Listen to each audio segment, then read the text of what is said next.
Is there anything better than a free game? Yes. Yes, there is. 10 free games.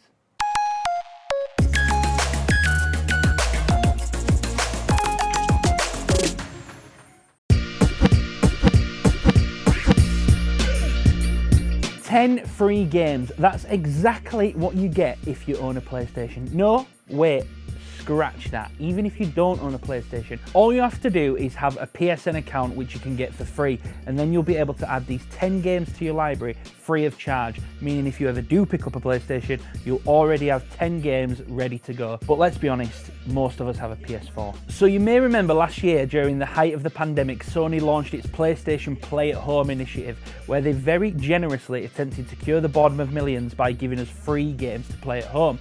Last spring, we got the Nathan Drake Uncharted collection and Journey, and then on the 1st of March this year, we were given Ratchet & Clank, all completely free. But now, Sony have added a further 10 free games, 9 of which are available right now, and 1 of which you'll be able to grab on April 19th. So let's have a look, shall we? Number 10, Rez Infinite. Rez is fucking weird in like a really fucking cool way. Rez is like 50% rail shooter and 50% rhythm game.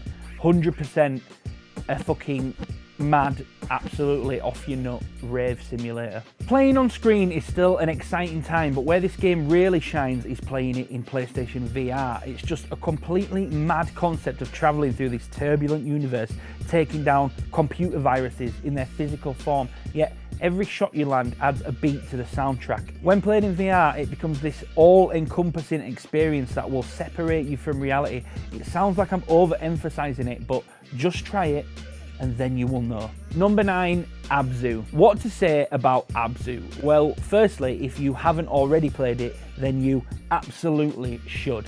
And what better time than now? The thing about underwater levels on games is that, how do I put this? They are fucking awful.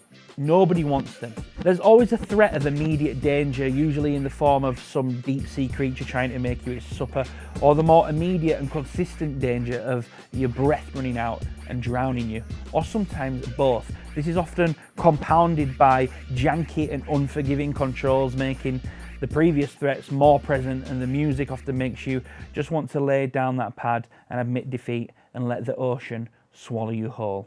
Ugh. Well, Abzu takes all of that and flips it right on its head. With none of the above to worry about, you're simply free to roam the beautiful and serene underwater world that developers Giant Squid have crafted for you. The only downside to this game is that there really isn't much gaming to be done. It's more of an experience simulator reminiscent of Journey or Flower. At the very least, it's a tranquil afternoon. Number 8, The Witness. Do you like melting your brain? If you do, then you've come to the right place. This game takes challenging puzzling to ridiculous heights. If you're into the puzzle genre, then this is an absolute must play. Back when this game came out, I didn't really pay it a second glance until I found out it was created by the same team that brought us Braid. For those of you that don't know Braid, it's probably one of the best indie games ever made, full of mind-bendingly difficult puzzling and a strangely beautiful and close-to-home story dressed up in fantasy. Where The Witness lacks in the charming story element that Braid brought us, it makes up for tenfold with an astounding amount of very complex puzzles and free roaming exploration throughout the curious world you find yourself in. Like many of the games on this list, it may not look like much, but offers a one-of-a-kind gaming experience. Enter the fucking Gungeon. Will my words do Enter the Gungeon justice? Probably not. So here's some footage to give you an idea. Enter the Gungeon is the purest form of bullet hell. It is relentlessly difficult and unforgiving, at times furiously frustrating, but undeniably addictive and just so much fun. Easily one of the best and most overlooked indie titles in recent years. Number 6, Subnautica. So remember Abzu, like from a few minutes ago, the serene and beautiful underworld aquatic exploration game?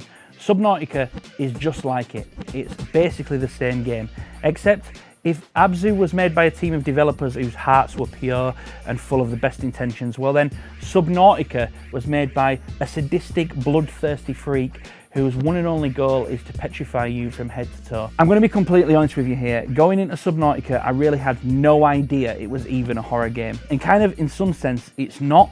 The element of fear doesn't come from your bog standard horror practices.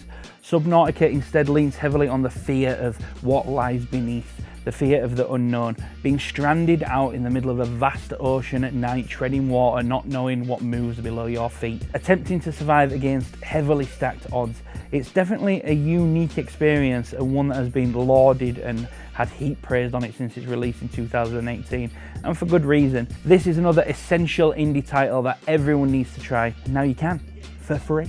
Number 5, Moss. Moss is a charming action puzzle game for PlayStation VR, split pretty much down the middle. About half the game is platform puzzling and the other half is taking on enemies in hack and slash style combat.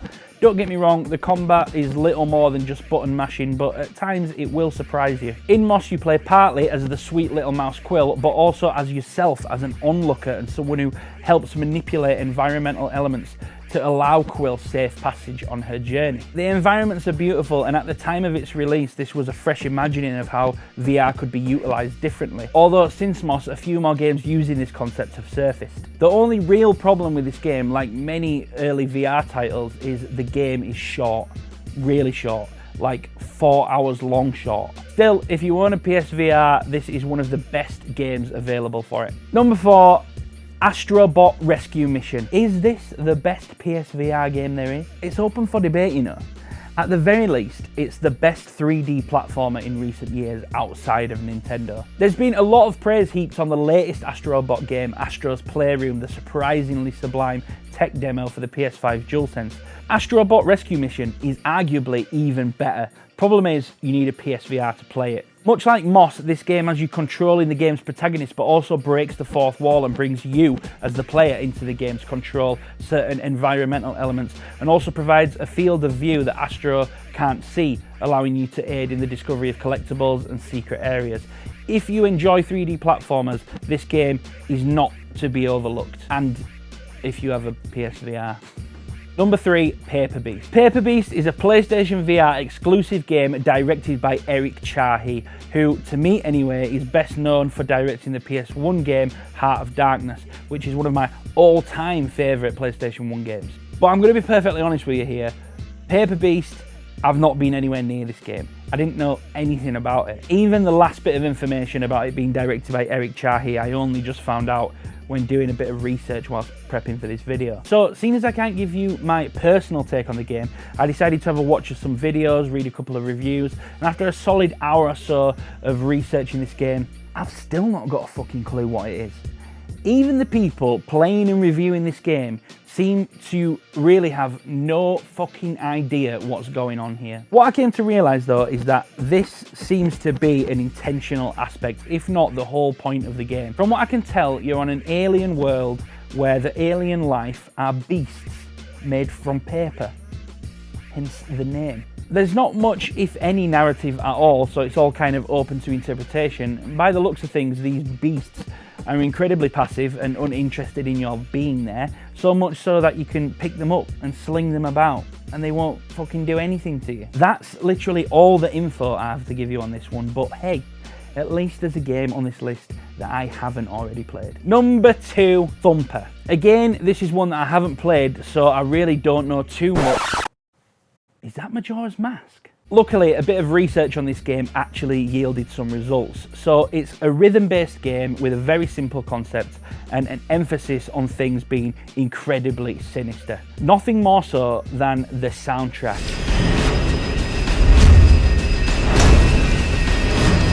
Ooh, this thing slaps. I don't know if you've noticed, those of you that watch me regularly, but I have a thing for like weird and a bit out there rhythm games. I don't know what it is, but they really hit the spot for me, and I cannot wait to give this one a bash. Finally, number 1, the almighty Horizon Zero Dawn. Unlike the other 9 games on the list, this game won't be available until April 19th. This game needs little to no explaining. Horizon is a quintessential piece of the PS4 generation and is an absolute must play for those of you that haven't already. Horizon sports a truly beautiful and massive open world to explore with a fantastic story, extremely fun combat and excellent progression system. There is hours and hours of fun to be had in this game. The weapons and the crafting coupled with the open world means that you have so much autonomy and are free to make your own choices about how you approach each situation in the game,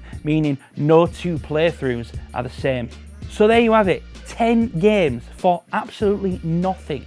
Like if you enjoyed this video, subscribe if you're new, and I'll see you in the next one. Why did I say you like that? For fuck's sake. Imagine if I'd have actually nutted it then.